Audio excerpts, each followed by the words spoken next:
ఈరోజు పూటకొల్ల వాళ్ళం మేము. ఏ పూట కాపోతే ఈ 2 ధ్యానాలే, పాత నిబంధన కొత్త నిబంధన మా బతుక్కి. ఇన్ని పరామర్శాయి అని దెబ్బలు తిన్నామని ఏసై మా చేతిలో పెట్టాడు. ఏమన్నా గారు, ఈ రెండింటితోనే ఆడి గాయాలు కట్టాలి, అని శుద్ధీకరించాలా, అని బలపరచాలా. ఇదిగో ఈ 2 ఆడికి ఇది ఎంత నీకని మాకేమివ్వలేదుగా, మేము కూడా అడగలేదుగా.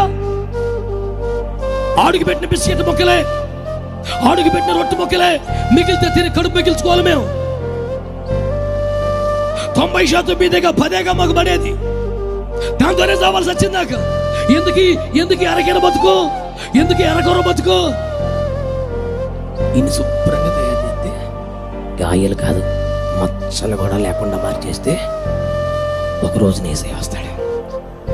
ఇన్ని మా చేతిలో పెట్టిన ఆయన వస్తాడు, పెద్ద ఆయన వచ్చి అని చూస్తాడు, గాయాలన్నీ చూస్తాడు, మచ్చలు ఏంటిది అనే అవకాశం లేకుండా ఫుల్గా క్లీన్ తయారైపోతే తృప్తి పడిపోయి మళ్ళా నమ్మకమైన దాసుడా, నేను అప్పగించిన వాడిని నన్ను సంపూర్ణంగా చేసి అప్పగించేవరా, శభాష్ అని జీతం ఇస్తాడు.